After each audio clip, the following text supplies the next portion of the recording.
Shalom, salam damai sejahtera buat semua anak-anak Tuhan. Kita bersyukur bahwa kita masih diberi kasih karunia Allah untuk menjalani hari-hari kita bersama dengan seisi rumah kita. Hari ini kita mulai memasuki bulan keluarga. Adakah yang lengkap hari ini dalam rumah Tuhan ini? Suami istri lengkap, ada kok. Pasangan yang lengkap, suami istri ada, boleh angkat tangan. Puji Tuhan, luar biasa. Kecuali yang minta maaf yang sudah ditinggal ya. Puji Tuhan kalau kita masih ada bersama. Yang lebih lengkap lagi kalau datang dengan seisi rumah. Aduh, luar biasa indahnya. Saya berharap bahwa sepanjang bulan keluarga ini, mari kita ajak seisi rumah kita untuk mengambil kesempatan ada di dalam rumah Tuhan, menikmati kemurahan Tuhan, dan menyaksikan betapa baiknya Tuhan dalam hidup ini. Amin. Ya, sepanjang bulan keluarga ini, mari kita ambil kesempatan itu dengan baik.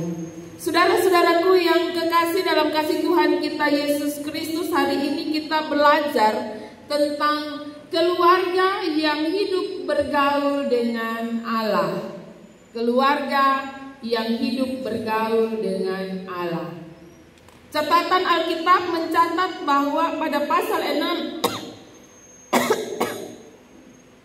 ayat 1-7 diceritakan tentang kejahatan manusia.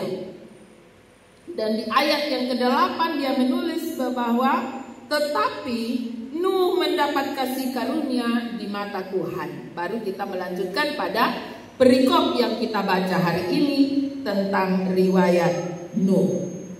Jadi perikop sebelumnya dijelaskan dalam catatan ini bahwa kondisi dunia tidak baik-baik saja pada zaman Nuh.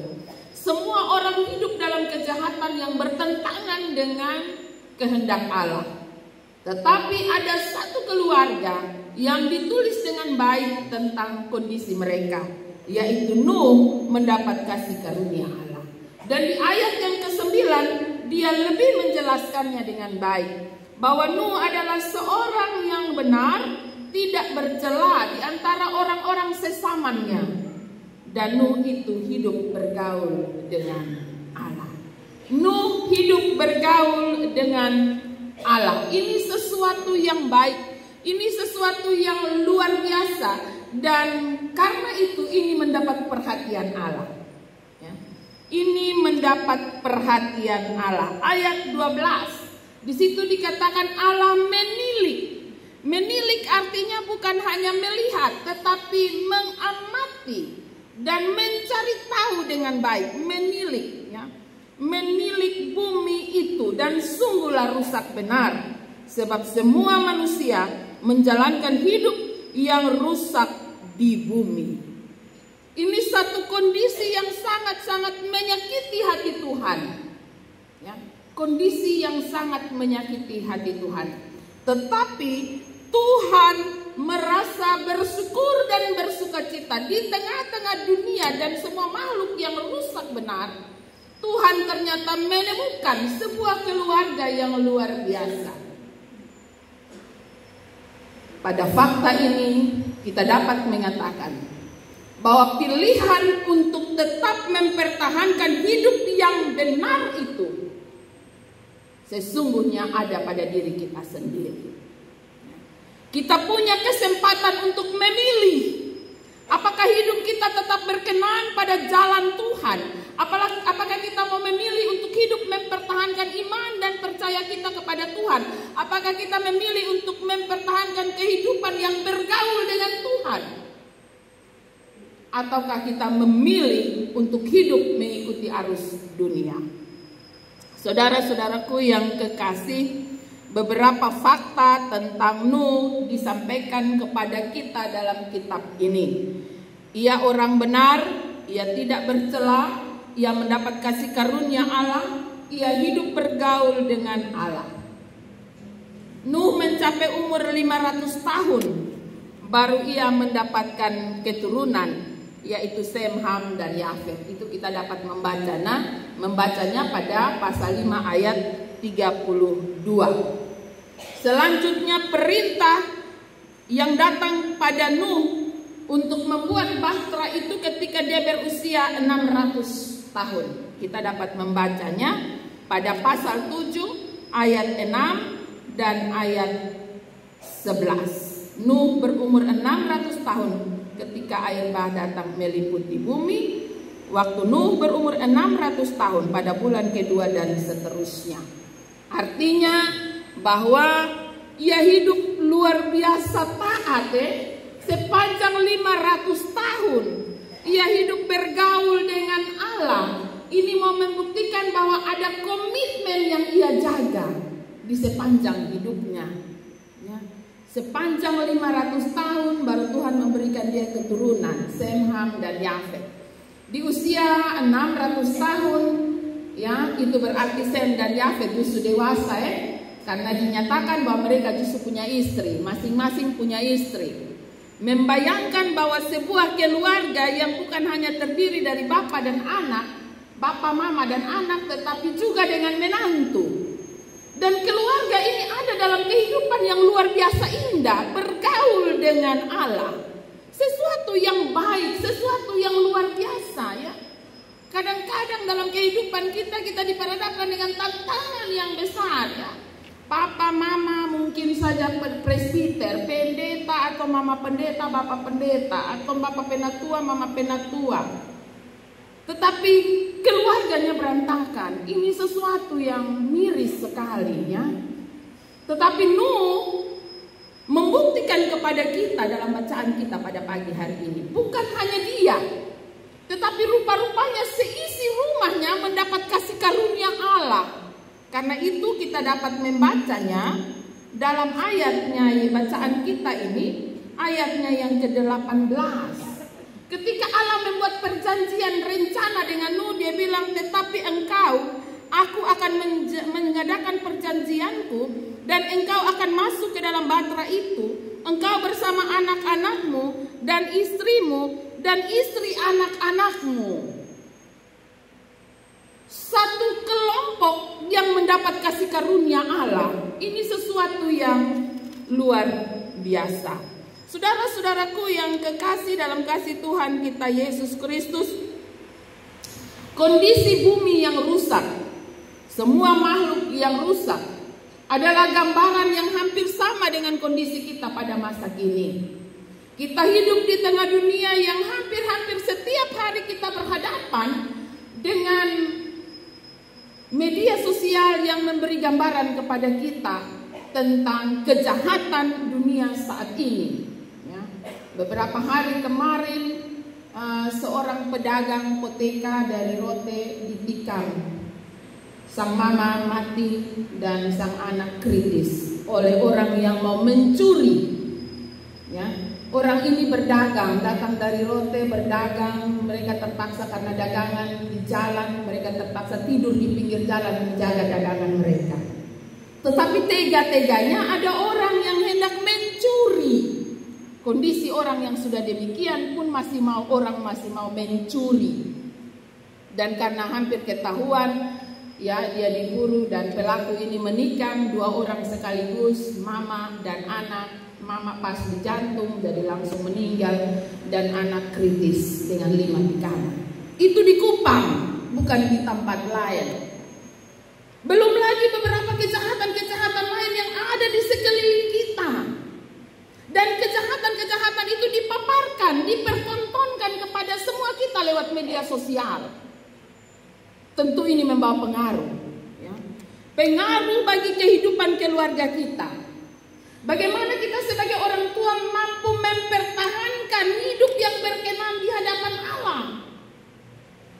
Bagaimana kita membawa pengaruh yang baik bagi isi rumah kita. Bagaimana kita mengambil pelajaran dari berbagai kondisi kehidupan yang ada di sekeliling kita untuk kita sampaikan kepada anak-anak kita. Tentang bagaimana mereka harus hidup di masa yang akan datang. Saudara-saudaraku yang kekasih, ayat 22 bacaan kita menyampaikan tentang sebuah komitmen Nuh yang luar biasa.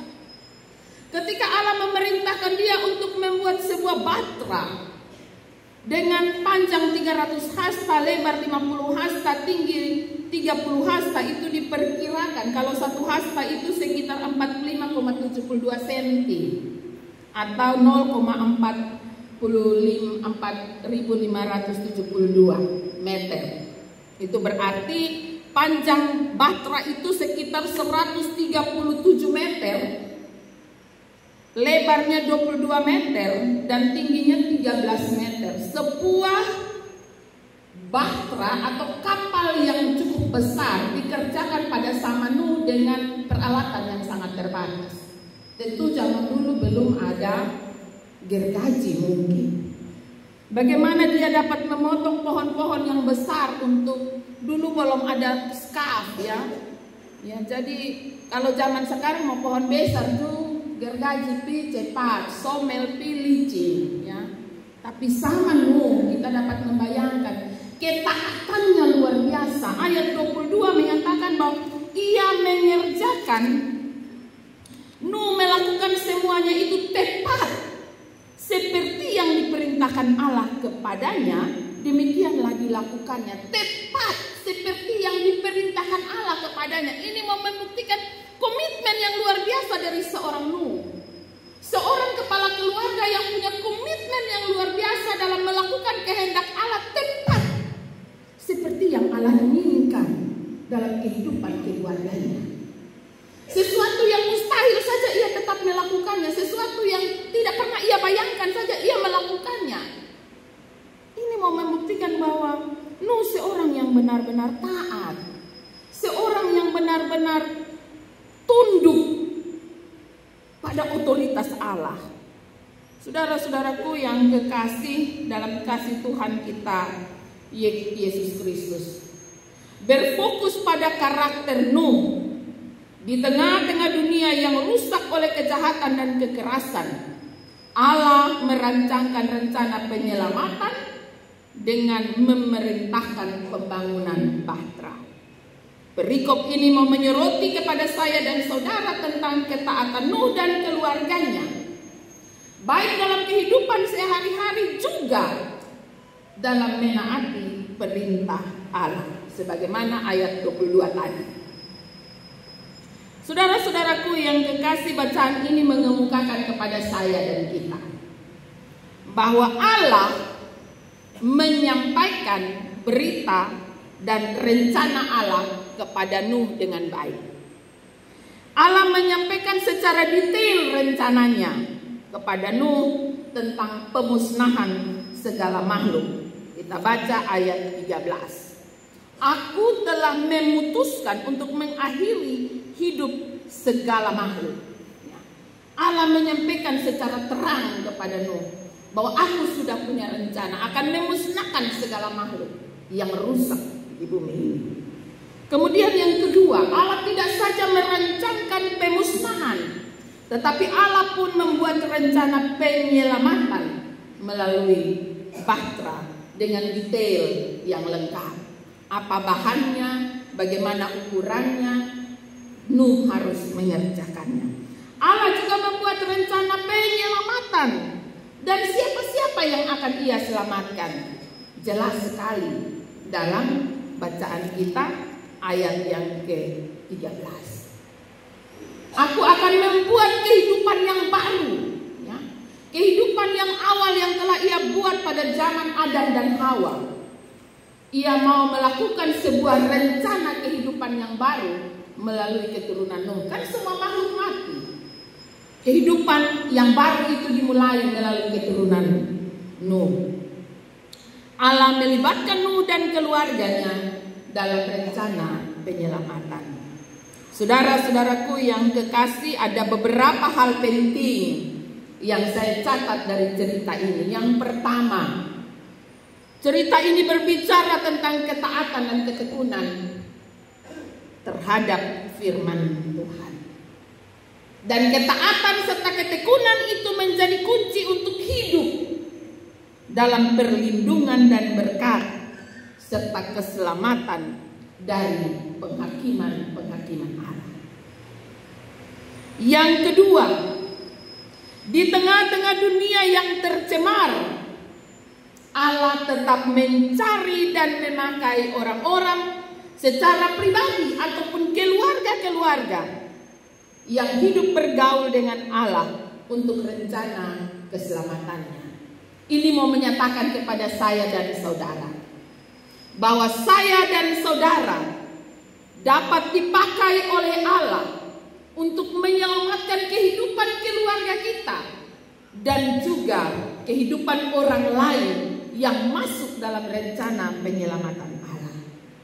Kita sadari bahwa dunia ini sudah tercemar. Kita sadari bahwa kehidupan di sekeliling kita sudah rusak. Tapi kita punya kesempatan untuk menjadi agen-agen Allah yang akan menyatakan kepada dunia tentang keselamatan yang telah Tuhan buat dan Tuhan rancangkan bagi kehidupan setiap orang. Hal yang ketiga, ketaatan seorang kepala keluarga menjadi teladan bagi seisi rumah dan menyelamatkan seisi rumah. Ini penting sekali, terutama untuk semua bapak-bapak ya. Halo, salam bapak-bapak. Yang ganteng-ganteng, kemarin ada sedikit cerita lucu ya. Ketika saya masuk di grup kaum bapak, saya bilang salam bapak-bapak yang ganteng, bantu do ketemu sidang nih. Kemudian ada bapak-bapak yang bilang ketemu sedih, ketemu ganteng. Nah, halo, kita dikasihi oleh Allah, kita dicintai oleh Allah. Karena itu kita dihadirkan di tengah-tengah keluarga. Dan kita mau dipakai oleh Allah untuk menjadi saluran, agen keselamatan bagi seisi rumah kita. Kita dahulu dari rumah kita, dari dalam keluarga kita. Jadilah penyelamat, superhero bagi isi rumah kita. Nanti baru Tuhan pakai untuk dunia di sekeliling kita. Saudara-saudaraku yang kekasih, kisah Nuh menginspirasi kepada saya dan saudara tentang harapan di tengah dunia yang kehilangan harapan. Bahwa masih ada harapan untuk memiliki kehidupan yang damai sejahtera di tengah dunia yang hampir-hampir kehilangan harapan. Kisah Nuh juga memberi pelajaran kepada saya dan saudara untuk mampu menjaga kehidupan pribadi dan keluarga yang berkenan di hadapan Allah. Karena itu adalah bentuk dari ungkapan syukur kita yang benar di hadapan Allah. Sebagaimana nats pembimbing yang saya ambil untuk perenungan hari ini. Demi kemurahan Allah aku menasihati kamu, supaya kamu mempersembahkan tubuhmu sebagai persembahan yang hidup, yang kudus dan yang berkenan kepada Allah. Itu adalah ibadahmu yang sejati. Janganlah kamu menjadi serupa dengan dunia ini, tetapi berubahlah oleh pembaharuan budimu, sehingga kamu dapat membedakan manakah kehendak Allah, apa yang baik, yang berkenan kepada Allah, dan yang sempurna. Jalanilah kehidupan keluargamu dengan tetap bertekun dan taat kepada Allah Sang Pemberi keselamatan itu. Selamat menjalani bulan keluarga. Hadirlah dalam rumah tanggamu sebagai tokoh penyelamat isi rumahmu. Amin.